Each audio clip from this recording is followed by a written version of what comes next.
칠흑 같은 어둠이 한양을 삼킨 밤이었습니다. 천둥이 하늘을 갈기갈기 찢고 번개가 대지를 후려쳤습니다. 빗줄기는 마치 하늘이 무너지는 것처럼 쏟아져 내렸지요. 월화 낭자 살려주시오. 영월관의 대문이 부서져라 두드려지고 있었습니다. 문 앞에 한 사내가 쓰러져 있었지요. 누더기가 된 도포, 진흙투성이의 얼굴. 그 손에는 너덜너덜해진 종이 한 장이 떨리고 있었습니다. 10년 전 그가 직접 쓴 언약서였지요.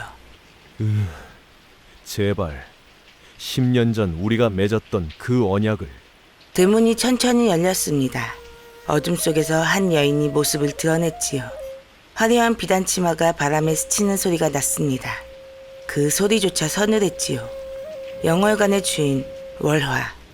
그녀의 손에도 똑같은 언약서 한 장이 들려 있었습니다. 등불이 그녀의 얼굴을 비추었습니다. 10년 전 그 순한 얼굴은 온데간데 없었지요. 대신 날카롭게 버려진 칼날 같은 눈빛만이 남아 있었습니다. 언약이라 말씀하셨사옵니까, 도련님. 그 언약은 10년 전 도련님께서 이 천한 계집의 가슴에 칼을 꽂으시며 이미 버리신 것이 아니옵니까? 아니오. 그때는 내가 어리석었소. 어리석다 하셨나이까? 월화가 한 걸음 다가섰지요. 비단 치마 자락이 바닥을 스치는 소리가 마치 칼을 가는 소리 같았습니다. 그렇다면 이제는 현명해지셨나이까? 5년 전 엽전 5푼을 던지시며 떠나가신 그 도련님께서 말이옵니다. 자, 무슨 일이 있었던 걸까요? 한때는 천하를 다 가진 양반이었고 한때는 그를 위해 목숨을 걸었던 기생이었는데 말입니다. 10년이라는 긴 세월 동안 대체 무슨 일이 벌어진 걸까요? 오늘 그 이야기 처음부터 끝까지 낱낱이 풀어드리겠습니다. 이야기는 10년 전으로 거슬러 올라갑니다. 때는 조선 중기, 꽃잎이 바람 따라 흐르던 어느 봄날이었지요. 한양 종로 뒷골목에 자리한 영월관. 이곳은 조선 팔도에서도 손꼽히는 기방이었습니다. 화려한 등불 아래에 검은고 소리가 흘러나오고 양반 사대부들의 웃음소리가 끊이질 않았습니다. 검은고 소리 한번 곱구나. 월화 낭자만 한 기생이 또 있겠소. 그 중에서도 월화는 으뜸으로 꼽히는 기생이었습니다. 낭자, 이 금비녀를 받아주시게. 한양 최고의 장인이 만든 물건이요. 송구하옵니다. 소녀는 그저 풍류만 즐길 뿐이옵니다. 그렇다면 이 은가락지는 어떠하오? 폐물보다는 좋은 시 한 수가 더욱 값지다 여기옵니다. 월화는 늘 어딘가 먼 곳을 바라보는 듯한 눈빛이었지요. 마치 누군가를 기다리고 있는 사람처럼 말입니다. 그러던 어느 날 보름달이 대낮인 듯 세상을 환하게 밝혀주는 밤이었습니다. 영월관의 흐원. 달빛이 연못 위에 은빛 물결을 놓고 버들가지가 바람에 하늘하늘 춤을 추고 있었지요. 여기 아무도 안 계시오. 뒤에서 누군가의 목소리가 들렸지요. 월화가 뒤를 돌아보니 한 선비가 서 있었습니다. 낭자께서 월화 낭자시오. 그러하옵니다. 소녀가 월화이옵니다. 어찌 이 천한 계집을 찾아오셨나이까? 소인은 허씨 문중의 삼남 허윤이라 하오. 성균관에서 글을 배우는 선비이요. 허윤. 그 이름을 듣는 순간 월화는 알 수 없는 떨림을 느꼈지요. 낭자의 소문을 익히 들었소이다. 시부에 능하시고 마음씨가 고우시다 하여 한번 뵙고자 하였소. 시부에 능하다니 과찬이시옵니다. 아니오. 소인이 듣자온즉 낭자께서 지으신 춘설부가 성균관 유생들 사이에서 떠들썩하더이다. 월화의 눈이 커졌습니다. 자신의 시를 아는 선비라니. 그것도 폐물이나 외모가 아닌 시를 보고 찾아온 도련님이라니. 놀라지 않을 수가 없었습니다. 도련님께서는 그 시를 읽어보셨나이까? 그러하오. 봄눈은 내리되 녹지 아니하고 마음은 있으되 전하지 못하니 그 구절에서 소인은 낭자의 마음을 보았소. 그날 밤 두 사람은 달을 보며 시를 나눴지요. 월화가 한 구절 읊으면 허윤이 화답했습니다. 명월이 천리를 비추오니 외로운 이의 마음도 함께 비추는구려. 낙화가 물을 따라 흐르오니 그리움도 함께 떠내려가는구려. 물 흐르듯 자연스럽게 봄바람처럼 따스하게 그렇게 그 밤이 깊어갔습니다. 달이 중천에 떠올랐을 때 허윤이 조심스럽게 물었습니다. 낭자, 소인이 다시 찾아뵈어도 되겠소? 월화는 고개를 돌려 달을 바라봤지요. 긴 침묵이 흘렀습니다. 다음 보름달이 뜨거든 이곳에 나와 있겠사옵니다. 그 한마디, 허윤의 얼굴에 환한 미소가 번졌습니다. 그날 이후 허윤은 계절이 바뀔 때마다 영월관을 찾아왔지요. 봄날이었습니다. 낭자, 이 매화를 보시오. 추운 겨울을 견디고 가장 먼저 피어나지 않소. 그러하옵니다. 매화는 고결하옵니다. 그렇소이다. 낭자도 그러하오. 이 속된 세상에서 고결함을 잃지 않으셨소. 여름에는 연꽃 앞에서 이야기를 나누었지요. 연꽃은 진흙에서 나오되 더럽지 아니하다 하였소. 도련님께서도 그러하옵니다. 가난하시되 마음 많은 부자이시옵니다. 소인은 가진 것이 아무것도 없소. 이 낡은 도포 한 벌과 분 몇 자루가 전부이오. 아니옵니다. 도련님께는 맑은 눈이 있지 않사옵니까? 그것이 세상 어떤 보물보다 귀하옵니다. 가을에는 달을 보며 시를 짓고 겨울에는 눈 내리는 창밖을 함께 바라보았습니다. 월화 낭자. 예, 도련님. 낭자가 진정 원하는 것은 무엇이오? 이 기생의 삶에서 벗어나고 싶지는 않으시오. 월화는 오랫동안 침묵했습니다. 그것은 꿈꾸어서도 아니 되는 것이옵니다. 어떤 연유로 그러하오? 소녀는 기적에 오른 천한 몸이 옵니다. 꿈을 꿀 자격조차 없나이다. 아니오. 낭자는 어느 여인보다 고귀하오. 허윤의 목소리에 힘이 실렸습니다. 낭자가 진정 원하는 것을 알고 싶소. 소인은 반드시 듣고 싶소. 낭자의 목소리를, 기생이 아닌 한 여인으로서의 목소리를. 월화의 눈에 눈물이 맺혔습니다. 소녀는 이 천한 몸이 원망스럽지 않은 날이 없었사옵니다. 하오나 도련님을 만나옵고부터는 이 목숨도 은혜로이 여겨지옵니다. 더 이상의 원이 없사옵니다. 월화. 두 사람의 눈빛이 마주쳤습니다. 달빛 아래. 그 눈빛에는 말하지 않아도 알 수 있는 무언가가 느껴졌지요. 그렇게 사계절이 두 번 지나갔습니다. 낙엽이 운치 있게 떨어지던 어느 가을밤이었죠. 평소와 다름없이 영월관 후원에서 만난 두 사람. 허나 이날의 허윤은 표정이 심상치 않았습니다. 도련님 무슨 일이 있으시옵니까? 안색이. 월화 낭자. 허윤이 품에서 새하얀 한지 두 장, 그리고 붓과 먹을 꺼냈습니다. 소인이 낭자에게 전하고 싶은 것이 있소. 허윤은 먹을 갈기 시작했습니다. 그의 손이 미세하게 떨렸지요. 도련님. 잠시만 기다려 주시오. 먹을 다 간 허윤은 붓을 들었습니다. 그리고 한자 위에 또박또박 글씨를 써 내려가기 시작했습니다. 월화는 숨을 죽이고 그 모습을 지켜봤습니다. 한자 한자 붓끝에서 먹물이 스며들 때마다 월화의 심장도 함께 뛰었습니다. 다 썼소. 읽어보시오. 도련님, 이것은 월화의 목소리가 떨렸지요. 언약서, 소인 허씨 문중 삼남. 허유는 하늘과 땅을 두고 맹서하겠나이다. 월화 낭자를 이 천한 기적에서 빼내어 소인의 정실 부인으로 맞이하겠나이다. 소인이 지금 비록 가진 것 하나 없는 가난한 선비이오나 다가올 과거에 반드시 급제하여 이 약속을 지키겠나이다. 월화는 더 이상 읽을 수 없었지요. 눈물이 쏟아져 글자가 보이지 않았습니다. 5년만 기다려 주시오. 허윤이 월화의 손을 잡았습니다. 소인이 반드시 과거에 급제하여 낭자를 데리러 오겠소. 이것이 소인의 목숨을 건 맹서요. 도련님, 도련님.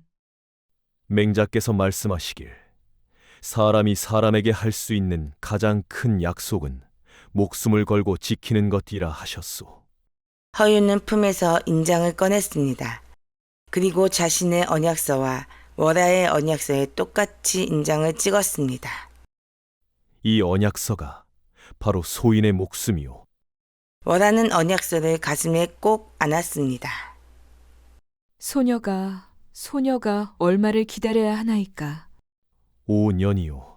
길다면 긴 세월이나 소인을 믿어주시겠소. 믿겠나이다.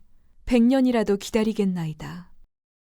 그날 밤 달이 유난히 밝았지요. 하늘도 두 사람의 약속을 지켜보는 것 같았습니다. 그날 이후 월하의 삶이 완전히 바뀌었습니다. 아니, 바뀌었다기보다 모든 것이 그 언약서를 중심으로 돌아가기 시작했지요.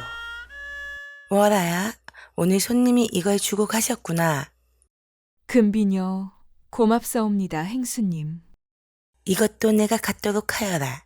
양반 나으들께서 너를 가장 많이 찾으시니. 감사하옵니다. 월하는 손님들이 주는 모든 폐물을 받았습니다. 금비녀, 옷가락지, 은장도. 예전에 시만 찾던 월하가 아니었습니다. 돈이 되는 것은 모조리 다 받았지요. 하지만 그녀는 그것들을 자신을 위해 쓰지 않았습니다.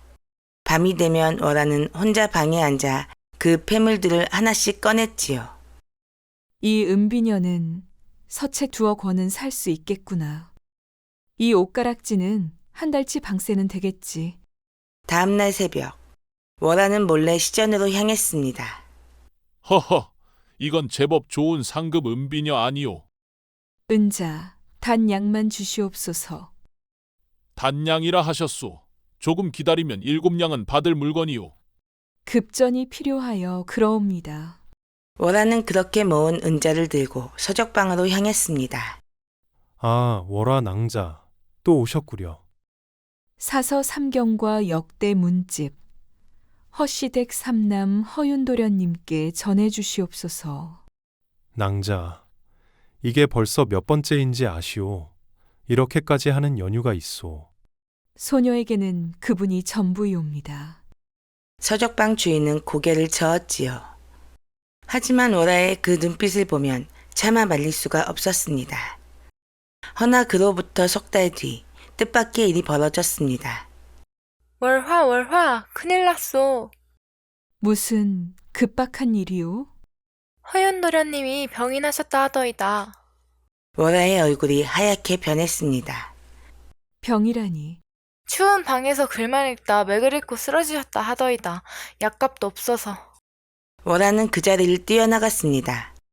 방으로 달려가 숨겨둔 은자를 모두 꺼냈지요. 이것으로 약을. 하지만 은자가 부족했습니다. 월하는 자신이 아끼던, 아니 자신의 존재였던 마지막 비녀를 꺼냈지요. 돌아가신 어머니가 물려주신 유일한 유품이었습니다. 어머니, 용서하시옵소서. 월하는 약방으로 달려갔습니다. 이 비녀는 꽤나 귀한 물건이 아니오.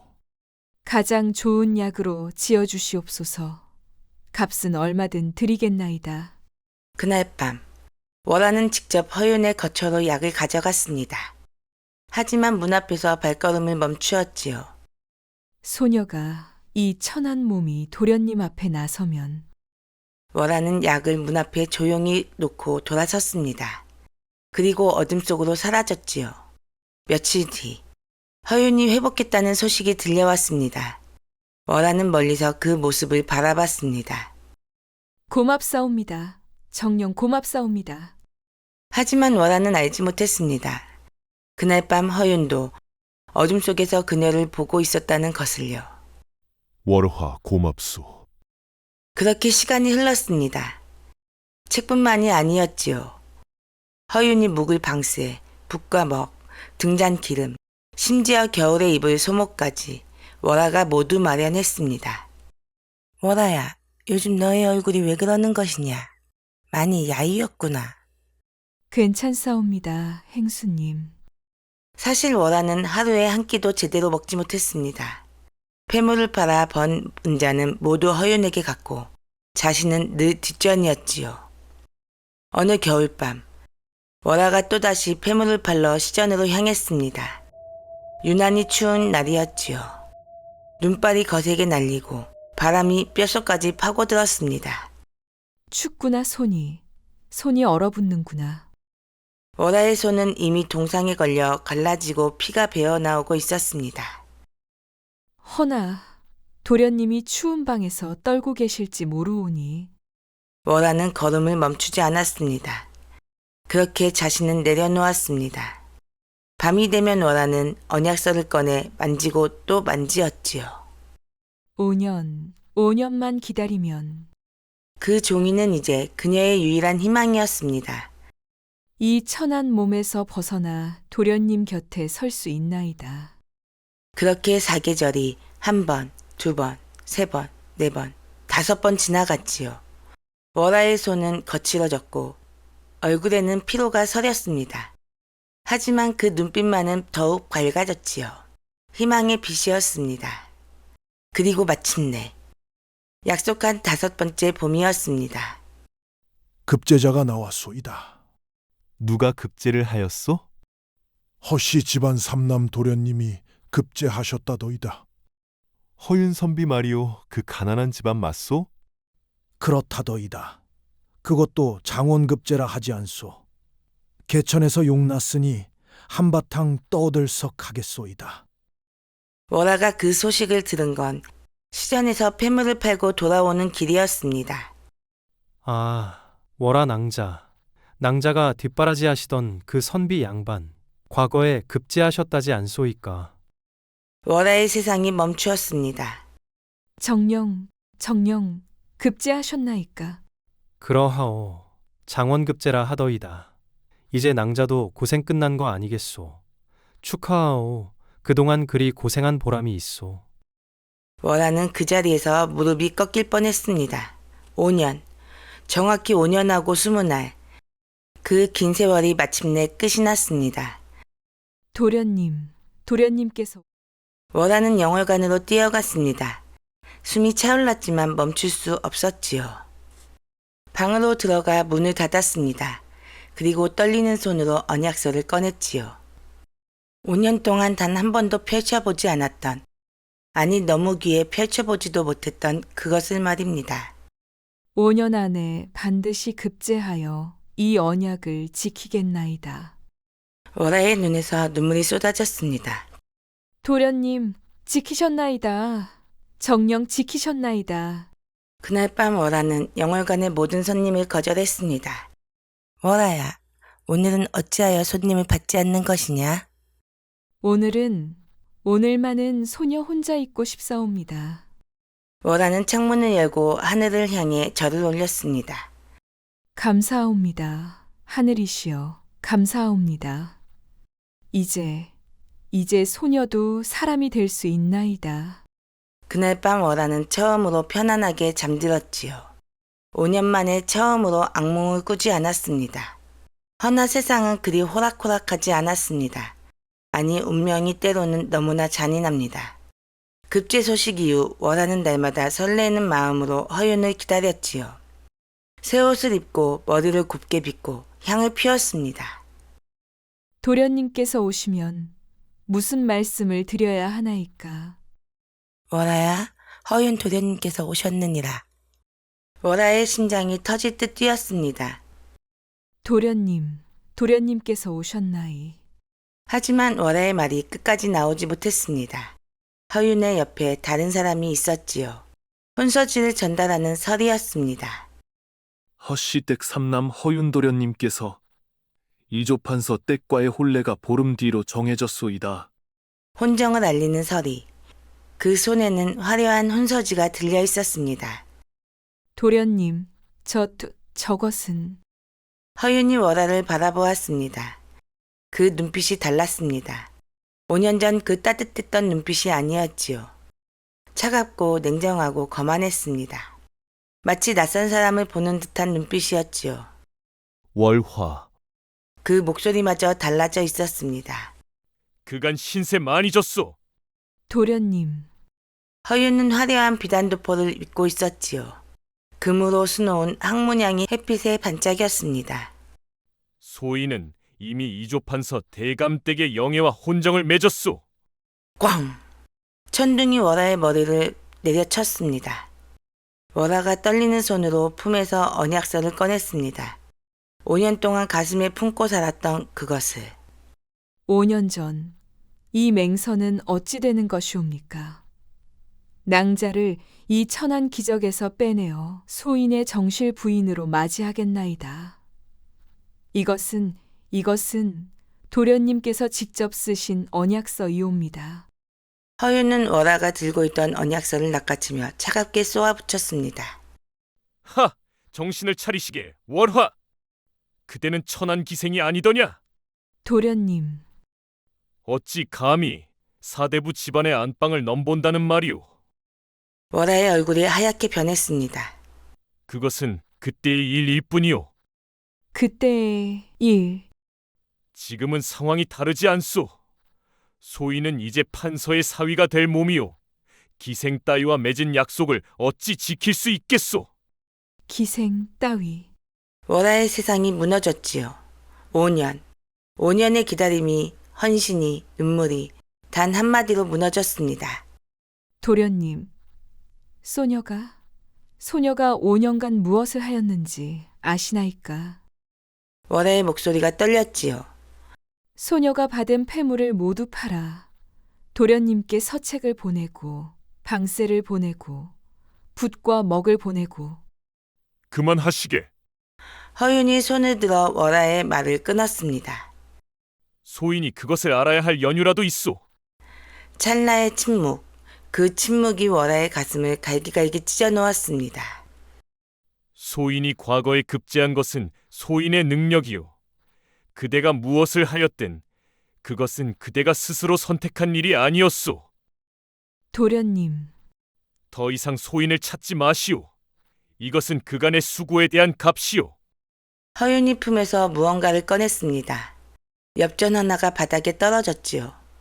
또 하나. 하나, 둘, 셋, 넷, 다섯. 고작 엽전 5푼. 월화의 5년은 엽전 5푼이었습니다. 그리고 이것도. 허윤은 낚아챘던 언약서, 월화의 희망이자 그토록 소중히 여기던 언약서를 엽전과 함께 바닥에 내던졌습니다. 마치 더러운 오물을 버리듯 하였지요. 앞으로 다시는 소인을 찾지 마시오. 혹여 소인의 이름을 함부로 입에 올리면 기적에서 아예 이름을 지워버리겠소. 허윤은 돌아섰습니다. 화려한 비단도포가 바람에 펄럭였지요. 그 도포는 월화가 팔아 넘긴 금비녀로 산 것이었습니다. 발걸음 소리가 멀어졌습니다. 대문이 쾅 닫혔지요. 월화는 그 자리에서 무너져 내렸습니다. 무릎이 바닥에 닿았지요. 손이 땅에 닿았습니다. 그 앞에 엽전 5푼과 구겨진 언약서가 있었습니다. 월화의 손이 엽전을 향해 떨렸습니다. 5년이 이것만도 못하였구나. 하나, 둘, 셋, 넷, 다섯. 월화는 엽전을 하나씩 주었지요. 그리고 언약서를 주었습니다. 하늘과 땅을 두고 맹서하겠나이다. 글씨가 보이지 않았지요. 눈물이 쏟아져 종이가 젖었습니다. 소인의 목숨을 건 맹서요. 월화는 그날 밤 방에서 나오지 않았지요. 아니, 나올 수가 없었습니다. 그날 이후 월화는 사람이 아니었지요. 웃음을 잃었고 말을 잃었고 혼을 잃었습니다. 월화야, 정신 좀 차려보거라. 손님께서 기다리시는 것이 안 보이는 것이냐? 행수의 말에 대답조차 하지 않았습니다. 내 인연, 귀까지 먼 것이냐? 기적, 기적, 기적. 월화는 같은 말만 되뇌었지요. 눈은 허공을 바라보고 입에서 중얼거림만 흘러나왔습니다. 월화가 완전히 미쳤도다. 에이, 아까운 인지를 사내한테 버림받은 꼴이라니. 허허, 기생주제 사랑이라도 꿈꿨나 보. 사람들의 비웃음. 하지만 월화는 듣지 못했지요. 아니, 들었지만 아무것도 느끼지 못했습니다. 결국 한 달 뒤, 행수는 결단을 내렸습니다. 월화, 이제 기적에서 내 이름을 지을 것이다. 이곳을 떠나거라. 기적에서 이름을. 그래, 이제 넌 기생도 아니다. 그냥 아무것도 아니지. 월화는 쫓겨났습니다. 긴 세월 몸담았던 영월관에서 거리로 내쫓겼습니다. 그날 밤은 비가 구슬프게 내렸지요. 월화는 처마 밑에서 밤을 지새웠습니다. 엽전 5푼과 구겨진 언약서만 품에 안고 덜덜 떨고 있었지요. 춥구나. 배고프구나. 하지만 죽을 수는 없나이다. 월화의 눈에 기묘한 빛이 어렸습니다. 아니, 아직 죽을 수는 없나이다. 다음날 아침 월화는 다른 기방을 찾아갔습니다. 기생을 하고 싶소? 아니옵니다.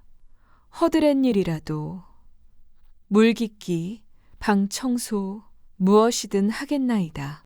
허허, 한때 영월관 최고의 기생이었다는 월화가 이제 허드렛 일을 할 수 있겠소? 부탁드리옵니다. 뭐 일손은 필요하니 좋소이다. 하루에 엽전 2푼 주겠소. 그렇게 월화는 기방 가장 낮은 곳으로 떨어졌지요. 물깃기, 방청소, 술시중. 한때 최고라 불렸던 기생이 이제는 가장 낮은 곳에 있었습니다. 저기 물이나 기러 오는 저 여인 양반 도련님한테 버림받고 미쳤다 하지 않소? 쯧쯧, 기생 주제에 진짜 사랑한 거라니 말이 되는 소리요? 하하하, 우스운 일이로구나. 어찌 기생 따위가 사랑을 바란다는 말이더냐. 월화는 그 모든 비웃음을 듣고 있었지요. 허나 아무 말도 하지 못했습니다. 다만 밤마다 엽전 5푼을 세었지요. 하나, 둘, 셋, 넷, 5. 그리고 언약서를 펼쳤습니다. 허유는 하늘과 땅을 두고 맹서하겠나이다. 눈물은 이미 다 말라버렸지요.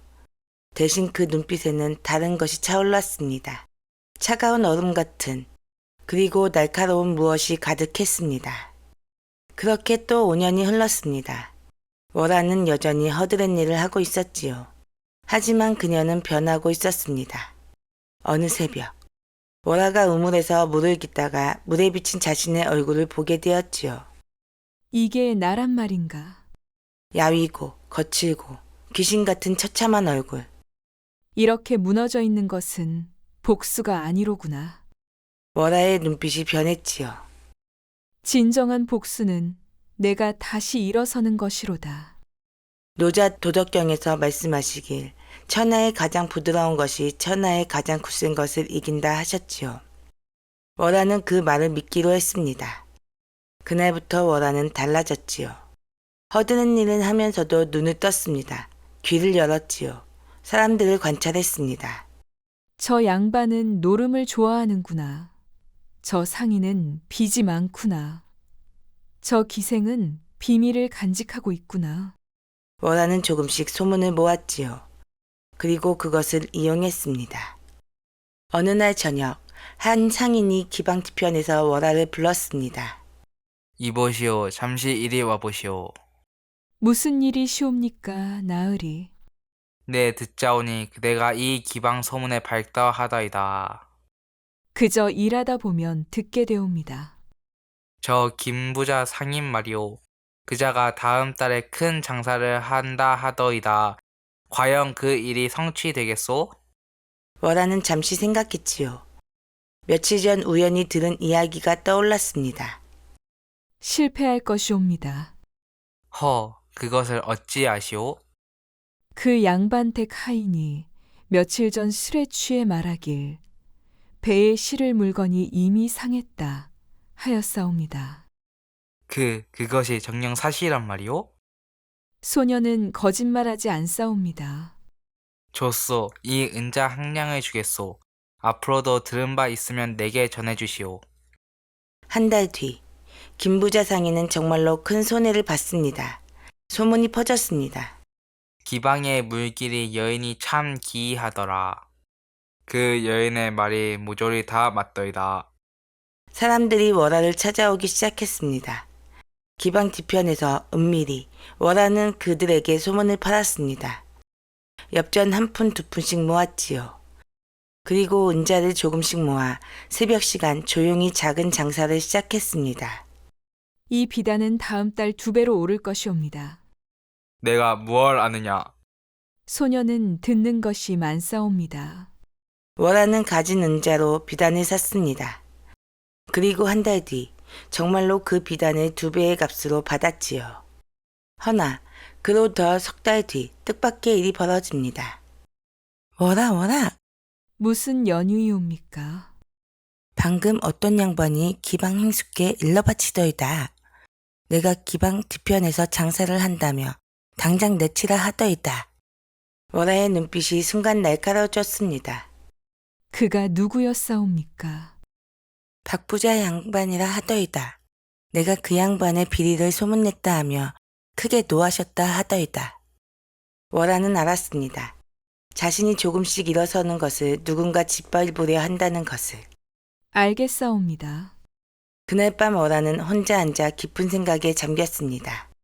소문으로 나를 꺾으려 하는구나. 그렇다면 이 몸 또한 그리하겠소이다. 이튿날 새벽, 월하는 그 양반의 저택으로 향했습니다. 저택 뒤편에서 기다리고 있던 월하. 그 양반이 나타났습니다. 소녀를 찾으신다 하셨나이까? 누가 감히 기방의 물길이 여인이옵니다. 소녀를 쫓아내려 하신다지요. 그렇다. 감히 네가 나의 비리를 소문내서 장사를 망쳤지 않느냐? 비리라 하셨사옵니까? 나으리께서 작년 가을 북쪽 마을에서 과부의 땅을 빼앗으신 그 일 말씀이시옵니까? 뭐라? 아니오면 그 아들을 거짓 고발하여 옥에 가두신 일 말씀이시옵니까? 네, 내가 어찌?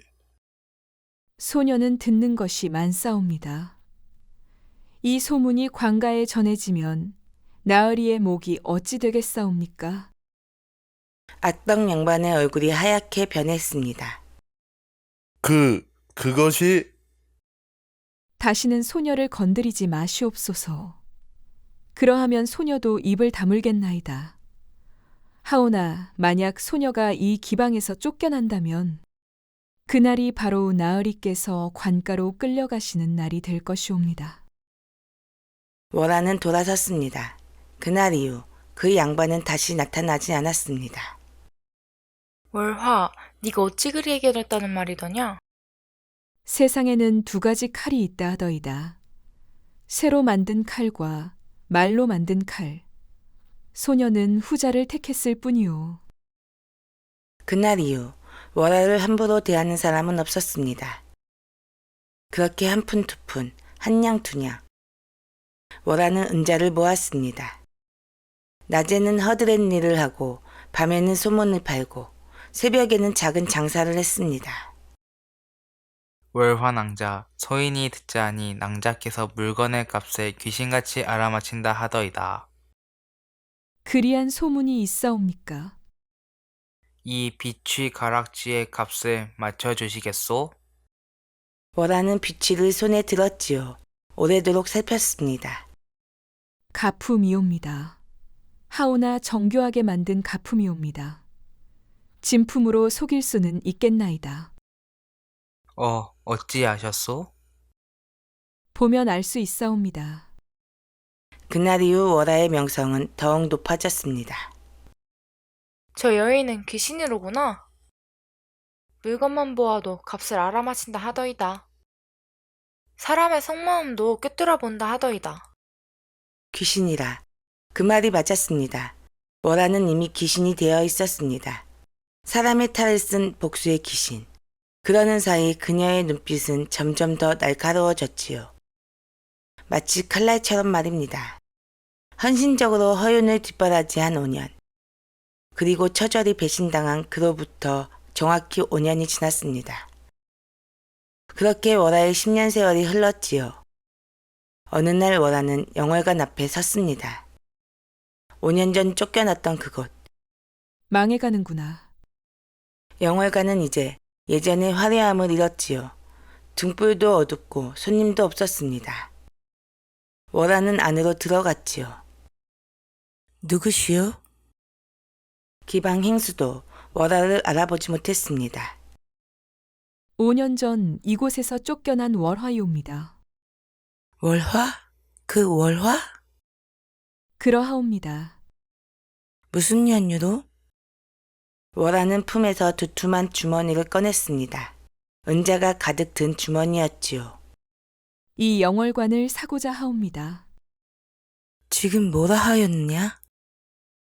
행수께서 빚이 많으시다는 것 알고 있나이다. 이 은자면 빚을 갚고도 남을 것이옵니다. 기방 행수의 얼굴이 하얗게 변했지요. 내가 어찌 이런 은자를 모은 것이더냐? 10년 동안 배웠나이다. 세상을 어찌 살아가야 하는지를 말이옵니다. 월화의 눈빛이 차갑게 빛났습니다. 팔지 않으시겠나이까? 그렇다면 다음 달 빚쟁이들이 이곳을 강제로 빼앗아 갈 것이옵니다. 선택하시옵소서. 마침내 기방 행수는 고개를 숙였습니다. 알겠소. 그대에게 넘기겠소. 그렇게 월화는 영월관의 새 주인이 되었습니다. 월화가 영월관을 샀다 하더이다. 그 미친 여인이라더냐? 이제 미친 게 아니라 한양에서 제일 수완 좋은 여인이라 하더이다. 월화는 영월관을 다시 일으켰습니다. 이름난 기생들을 들이고 손님들을 불러들였습니다. 허나 그녀가 진짜 파는 것은 술과 음악이 아니었습니다. 나으리, 궁금하신 것이 있으시거든 물어보시옵소서. 저 양반의 약점을 알고 싶소이다. 은자 10냥이옵니다. 10냥이나 필요하오? 그만한 값어치가 있사옵니다. 믿으시든 아니 믿으시든 그리 하옵소서. 소문은 정확했지요. 그 값어치가 있었습니다. 사람들이 몰려들었지요. 상인, 양반, 심지어 벼슬아치까지. 월화는 한양 최고가 되었습니다. 그녀의 지혜는 상인들을 압도했고 그녀의 소문은 정승도 함부로 대하지 못했습니다. 월화 낭자 소인이 듣자하니 낭자께서 사람의 운명도 읽는다 하더이다. 운명이라 과찬이시옵니다. 그렇다면 이조 판서댁 사위의 운명은 어떠하다 보시오? 월화의 손이 미세하게 떨렸습니다. 이조판서 댁 사위라 하셨나이까? 그러하오. 허윤이라는 자인데. 월화는 잠시 침묵했지요. 그 사람의 운명은 곧 기울 것이옵니다. 어찌 그리하시오? 권세는 물과 같사옵니다. 높은 곳에 오를수록 빨리 흘러내리는 법이지요. 벼슬아치는 고개를 갸웃거리며 돌아갔지요. 월화는 홀로 남아 창밖을 바라보았습니다. 허윤 5년이 흘렀나이다. 그대는 지금 어디 계시옵니까? 그녀의 목소리는 차가웠지만 그 속에는 묘한 떨림이 섞여 있었지요. 눈물의 여인은 이제 칼날이 되어 있었습니다. 한편 허윤은 어찌 되었을까요? 판서의 사위가 된 허윤은 5년간 승승장구했습니다. 권세를 누리고 재물을 탐하였습니다. 하하하! 이 세상에서 가장 중요한 것은 권력이요. 권력만 있다면 모든 것을 얻을 수 있소. 허윤은 오만해졌습니다. 백성들을 괴롭히고 뇌물을 받았습니다. 저 양반 버르장머리 좀 보시오. 판서 사이라고 어찌나 우쭐대는지 모르겠소. 언젠간 천벌받지 않겠소? 하지만 운명이란 참 공평합니다. 주역에 이르길 가득 차면 기울고 높으면 떨어진다 하셨지요. 어느 날 큰 사건이 벌어졌습니다. 이조 판서 대감께서 영모에 연루되셨다 하더이다. 사역을 받으셨다 하더이다. 관가의 사위인 허윤도 영모에 연루되었다 하더이다. 허윤도 그 무리로 몰렸지요. 모든 관직을 잃었습니다. 그리고 모든 재산도 빼앗겼지요. 목숨만은 건졌습니다. 아니 되옵니다. 소인은 아무것도 모르옵나이다. 닥치거라. 역적의 사위 주제. 허윤의 부인마저 그를 내쳤습니다. 모든 원망을 쏟아 부었지요. 당신이 기생에게서 빼앗은 것으로 이 집안을 일으켰다 하더이다. 부인, 무슨 말을 하는 것이오? 그 업보가 이제 우리 가문을 덮쳤사옵니다. 당신이 우리 집안을 이렇게 몰락시켰으니 더 이상 함께할 연유가 없사옵니다. 당장 이곳에서 나가시지요. 부인, 제발. 대문이 쾅 닫혔습니다. 허윤은 거리에 내쫓겼습니다. 그토록 화려했던 허윤. 이제는 거지가 되었지요. 배가 고프구나. 며칠을 굶었는가. 춥구나. 바람이 살을 내는구나. 허윤은 거리를 헤매었습니다. 화려했던 비단 도포는 온데간데 없고 누더기만이 겨우 몸을 덮고 있었지요. 사흘째 굶고 있었습니다. 물 한 모금만. 저 거지 좀 보시오. 쯧쯧 자업자득 아니겠소. 허윤은 큰 강가로 비틀거리며 걸어갔습니다. 물이라도 마시려 했지요. 그러다 문득 한 곳이 생각났습니다. 그래, 월화, 그녀라면 10년 전 일이지만 혹여나 아직도 소인을. 허윤은 품을 뒤졌습니다. 그리고 너덜너덜해진 종이 한 장을 꺼냈지요. 10년 전 그가 월화와 한 장씩 나눴던 그 언약서를. 이것을 보여주면. 허윤은 영월관으로 향했습니다. 그날 밤은 비가 내렸지요. 칠흑같이 어두운 밤. 빗줄기가 한양 거리를 삼킬 듯 쏟아졌습니다. 영월관 앞 허윤이 서 있었지요. 월화가 여기 있다 하였지. 월화 낭자 소인이요. 누구시오? 소인은 허윤이라 하오. 월화 낭자를 만나고 싶소. 하인이 안으로 들어갔습니다. 잠시 후 들어오시지요. 허윤은 떨리는 발걸음으로 들어갔습니다. 화려한 영월관, 10년 전보다 더 화려해져 있었지요. 등불이 수십 개가 밝혀져 있고 비당 병풍이 사방을 둘러싸고 있었습니다. 그리고 그 끝에 한 여인이 서 있었습니다.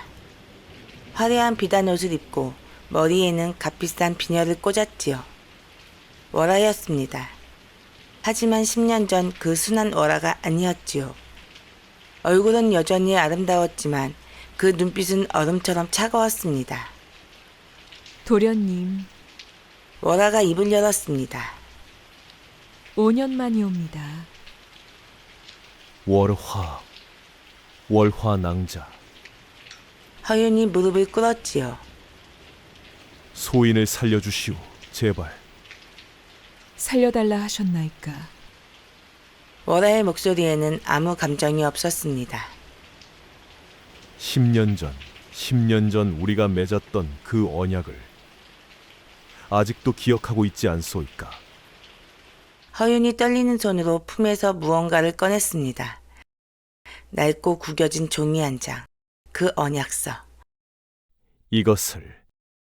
이것을 아직도 가지고 있소. 소인이 잘못하였소. 월화는 그것을 내려다 보았지요. 오래도록 말입니다. 그리고 천천히 입을 열었습니다. 언약이라 말씀하셨사옵니까, 도련님? 그 언약은 10년 전 도련님께서 이 천한 계집의 가슴에 칼을 꽂으시며 이미 버리신 것이 아니옵니까? 월화도 품에서 같은 언약서를 꺼냈지요. 소녀도 가지고 있었나이다. 10년 동안. 2장의 언약서. 하나는 허윤이, 하나는 월화가 간직한. 월화, 제발. 소인이 잘못하였소. 그때 소인이 권세의 눈이 멀어 낭자에게 몹쓸 짓을 하였소. 미안하오. 제발 용서하시오. 허윤의 목소리는 구슬펐습니다. 비에 젖어 떨리는 그 모습은 10년 전 월화와 똑같았지요. 월화는 허윤을 오래도록 내려다 보았습니다. 그 표정에는 미움도 연민도 없었지요. 오직 고요한 깨달음만이 있었습니다. 10년 전 도련님께서 쓰신 이 글. 월화가 언역서를 펼쳤지요. 월하 낭자를 이 천한 기적에서 빼내어 소인의 정실 부인으로 맞이하겠나이다. 월화, 이 언약서를 소녀는 10년간 단 한 번도 버린 적이 없었나이다. 월화의 목소리가 조금 떨렸지요. 그리고 천천히 말을 이었습니다. 어찌하여 버리지 않았느냐 하시겠나이까. 이미 알고 있었기 때문이옵니다. 이 언약이 무엇인지를. 월화는 품에서 작은 비단 주머니를 꺼냈습니다. 그리고 그 안에서 엽전을 꺼내기 시작했지요. 하나, 둘, 셋, 넷, 다섯. 허윤의 얼굴이 잿빛으로 변했지요. 5년 전 도련님께서 소녀에게 주신 값이옵니다. 엽전 5푼. 소녀의 5년이 그 값이었나이다. 월화는 그 엽전들을 바닥에 놓았습니다. 그리고 허윤이 내민 그 언약서도 나란히 놓았지요. 마치 5년 전 허윤이 그랬던 것처럼 말입니다. 이 언약서도 마찬가지이옵니다. 더 이상 맹서가 아니옵니다. 의미 없는 하찮은 종이일 뿐이옵니다. 월화, 도련님께서 소녀에게 가르쳐 주신 대로 모든 인연에는 그에 합당한 값이 있는 법이옵니다. 월화가 허윤을 똑바로 바라보았습니다. 도련님이 소녀에게 주신 값은 엽전 5푼. 소녀가 돌려드리는 값도 엽전 5푼. 이제 우리는 동등해졌사옵니다. 긴 침묵이 흘렀습니다. 빗소리만이 정막을 채웠지요. 이것을 받으시옵소서. 그리고 다시는 이곳을 찾지 마시옵소서. 허윤이 떨리는 손으로 그것을 집어들었습니다. 5년 전 자신이 던졌던 것들. 엽전 5푼과 구겨진 언약서를. 허윤이 울기 시작했습니다. 하지만 월화는 이미 돌아서 있었습니다. 대문을 열어드려라. 예, 행수님. 대문이 열렸지요. 빗줄기가 쏟아져 들어왔습니다. 나가시옵소서, 도련님. 허윤은 비틀거리며 밖으로 나갔습니다. 천둥이 울렸지요. 허윤은 빗속을 헤매었습니다. 손에는 엽전과 자신이 쓴 언약서를 쥐고 있었습니다. 그는 큰 강가까지 걸어갔습니다. 물소리가 들렸지요. 내가 무엇을 한 것인가? 허윤은 언약서를 펼쳐 보았지요. 하늘과 땅을 두고 맹서하오. 자신의 글씨, 10년 전 자신이 쓴 글씨. 내가 이것을 버렸구나. 엽전이 손에서 떨어졌지요. 물속으로 떨어졌습니다. 소인의 목숨을 건 맹서요. 허윤은 언약서를 가슴에 꼭 안았습니다. 월화, 소인이. 허윤의 목소리가 바람에 흩어졌습니다. 그는 강물을 바라보았지요. 검은 물이 소용돌이치며 흘러가고 있었습니다. 이 목숨으로 맹서의 용서를 구하겠소. 허윤이 한 걸음 다가섰지요. 강물이 발끝을 적셨습니다. 월화, 용서하시오. 그 뒤로 허윤을 본 사람은 아무도 없었습니다. 다만 이튿날 아침, 강가에서 너덜너덜해진 언약서 한 장이 발견되었을 뿐이었지요. 한편 영월관, 월화는 창가에 서서 비를 바라보고 있었습니다. 행수님, 괜찮으시옵니까? 괜찮다. 하오나 행수님의 얼굴이. 하인이 월화의 얼굴을 보고 놀랐습니다. 눈물이 흐르고 있었지요. 이것은 눈물이 아니다. 월화가 눈물을 닦았습니다. 빗물이 묻었구나. 하인이 물러갔습니다. 월화는 홀로 남아 창밖을 바라보았지요. 도련님, 소녀는 말이 끝까지 나오지 않았습니다. 그날 밤, 월화는 자신이 간직했던 언약서를 꺼냈습니다. 그리고 촛불에 가까이 가져갔지요. 이제 진정 끝이 옵니다. 도련님을 놓아드리겠사옵니다. 언약서가 불에 타기 시작했습니다. 10년의 세월이, 10년의 눈물이, 10년의 복수가 죄가 되어 사라졌습니다. 월화는 죄를 바라보았습니다. 하오나 이 가슴 속 빈자리는 무엇으로 채워야 하옵니까? 창밖을 바라보았지요. 비는 그쳤습니다. 달이 구름 사이로 모습을 드러냈습니다. 10년 전 그날 밤처럼 보름달이 밝게 빛났습니다. 도련님, 저승에서는 그 약속을 지켜주시겠나이까? 월화는 달을 보며 오래도록 서 있었지요. 그녀의 복수는 끝났지만 그녀의 고독은 이제 시작되었습니다. 자, 여러분, 오늘 이야기 어떠셨나요? 10년을 기다린 기생 월화의 복수, 엽전 5푼을 그대로 돌려준 그 서늘한 복수. 하지만 이 이야기는 단순한 복수극이 아니었습니다. 이것은 언약의 무게에 관한 이야기입니다. 허윤이 쓴 언약서. 하늘과 땅을 두고 맹세하옵니다. 그 한 줄에 담긴 무게가 얼마나 무거운지 허윤은 몰랐습니다. 아니, 알았지만 외면했습니다. 노자 도덕경에서 이렇게 말씀하셨지요. 천하의 지극히 부드러운 것이 천하의 지극히 굳센 것을 달리게 한다. 바로 이 이야기가 그랬습니다. 월화의 눈물과 배신이라는 세상에서 가장 약한 자리에 서 있었지요. 하지만 그녀는 그 약함을 버리지 않았습니다. 오히려 그 약함 속에서 10년을 견뎌냈지요. 그리고 그 인내가 가장 단단한 복수가 되었습니다.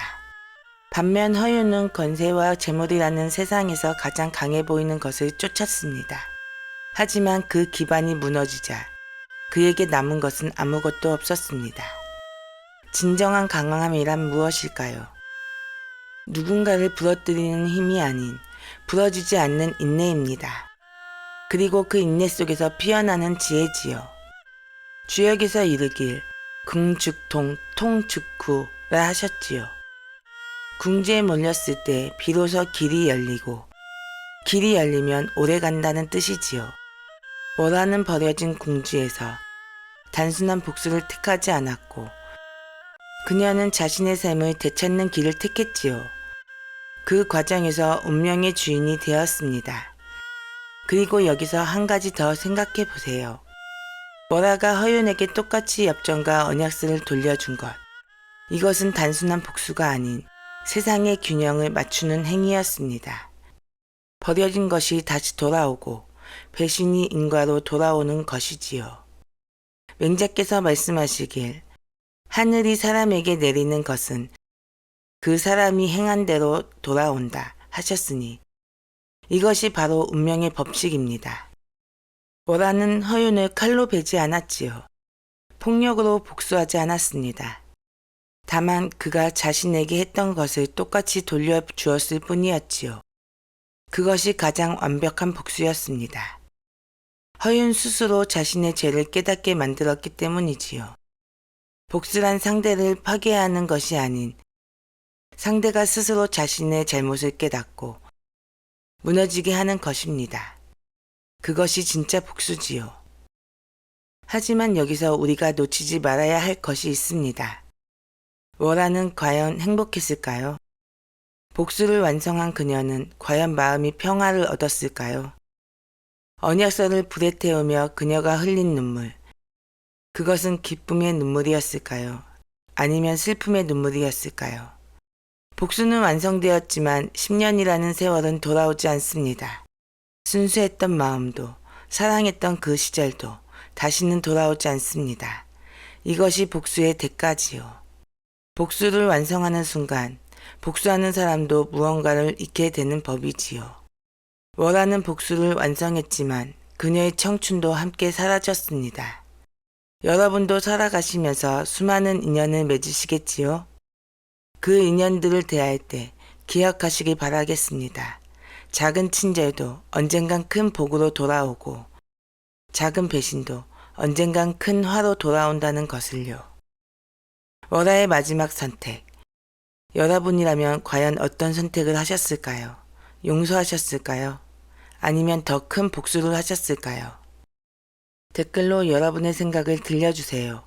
함께 이야기 나누고 싶습니다. 혹시 여러분도 버려진 약속, 배신당한 기억이 있으신가요? 그 아픔을 어떻게 이겨내셨는지도 함께 나누어 주시면 좋겠습니다. 세상살이에는 정답이 없습니다. 다만 각자의 선택이 있을 뿐이지요. 그리고 그 선택들이 모여 운명이 되는 것이지요. 여러분도 혼자 담고 있는 고민이나 풀어내고 싶은 사연이 있으신가요? 그렇다면 이랑에게 살며시 댓글 달아주세요. 다음 이야기는 여러분의 운명으로 시작될지도 모릅니다. 오늘 이야기가 마음에 닿으셨다면 좋아요와 구독 그리고 알림 설정을 눌러주세요. 달빛 아래 숨겨진 더 깊은 이야기들이 여러분을 빠르게 찾아갑니다. 모든 인연에는 이유가 있고 그 이유는 언젠가 운명으로 돌아옵니다. 오늘도 여러분의 하루하루가 복된 운명으로 가득하시길 바랍니다. 감사합니다.